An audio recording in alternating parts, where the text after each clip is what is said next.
it's always it's like a mix of joy and pain every time I go to LA because it's a 4.5-hour flight. Yeah. And then on the way back, it's oftentimes 5 hours because we have to connect somewhere. Mm-hmm. But this trip was unlike any other because I actually got to do a podcast and a tour of a place called the Cinema Makeup School of Los Angeles. That's super awesome. It was, so I didn't think it was going to be anywhere near as cool as it actually was. Yeah. Because like I heard cinema makeup and I was like, oh, okay, well that makes sense because everybody has hair and makeup on sets. You're thinking like regular makeup. That's not what it was. Mm-mm. It was monster heads and alien bodies and full-sized suits transforming people into wolf creatures. And oh my gosh. I mean, yes, they were also doing, beautification makeup, I think is what they call it, beautifying. But they had the vast majority of that school was severed arms and facial wounds and bruises and aging and monsters and aliens. And it was amazing. Yeah, that is so amazing. Can you imagine like applying art to something like that? I mean, like those are the people who did the Michael Jackson Thriller, right? Yeah. I mean, how incredible is that? It's a job. So one of the instructors there is actually the head of makeup for the series that Johnny Depp did with Disney, Pirates of the Caribbean. Oh yeah. So strewn throughout, and it's not like a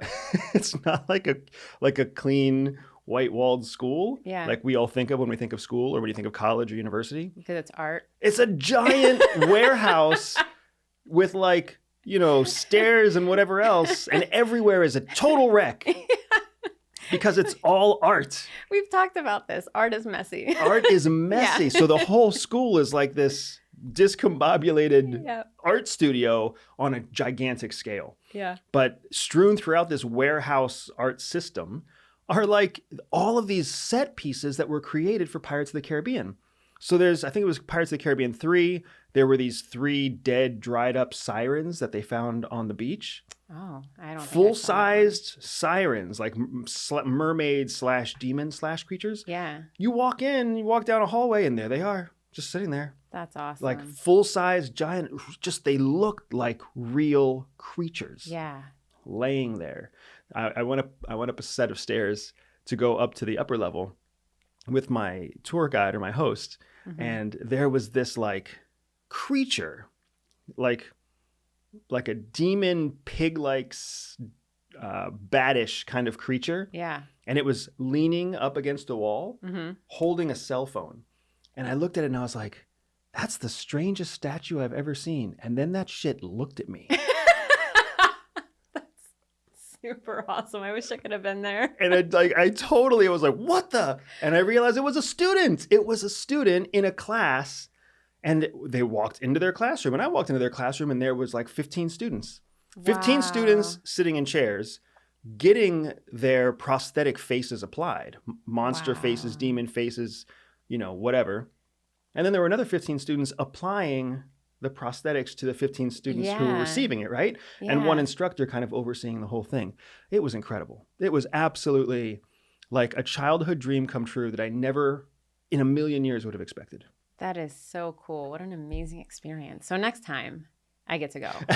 That's exactly. So my host's name was Benoit Kim. Yeah. And I told him the same thing. I was like, dude, I have got to send my wife out here. Yeah. And what's funny is people don't know this, but you don't travel well. You don't like to spend long on an airplane. A plane, yeah.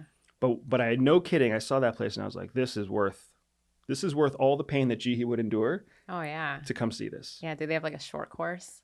So this is what blew my mind the most. I was like, how does the school work? Yeah. And it's just like we would expect. Students come in with no experience and they go through the course and then they graduate the course and they go on to doing cinematic makeup. So sometimes it's for commercials, movies, horror films, whatever it might be, right? Television. And I was like, oh, is it like a 4-year degree? Is it like a 2-year degree? It takes 7 months. 7 months. It's a 7-month. That's the longest, most comprehensive program they have. Yeah. 7 months, 5 days a week, full regular school days, all materials and arts and everything included, $35,000. And so you can go on with 0 experience? 0 artistic capability at all. Really? Isn't that incredible? Now, I'm pretty sure, because this is no kidding, what went through my head was, I could take 7 months off of work. Of course it was. I was like, I could do this. I could totally take 7 months off of work to learn how to create a 6-foot-tall wolf creature suit out of prosthetic that I then wear for Halloween. That just sounds too awesome.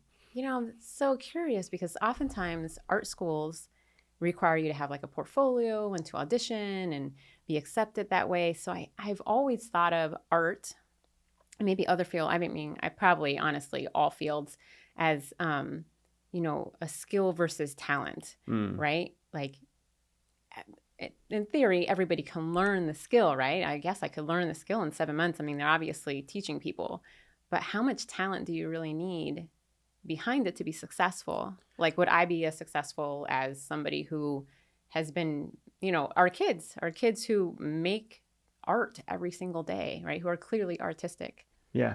It's one of those things where I think technically in their trade, there's advanced courses, and to get into the advanced courses, you have to have a portfolio of work. I see. But to get into their foundation courses, you don't. So, and I'm pretty sure that there's a little bit of a assembly line kind of approach to doing large scale makeup. So like like apprentice or a junior level artist would come in and do the first foundational layer of everything. But then an advanced skilled artist would come in and add the additional layers. If you like this short clip, make sure you click here to see the next clip or here to see the full podcast episode.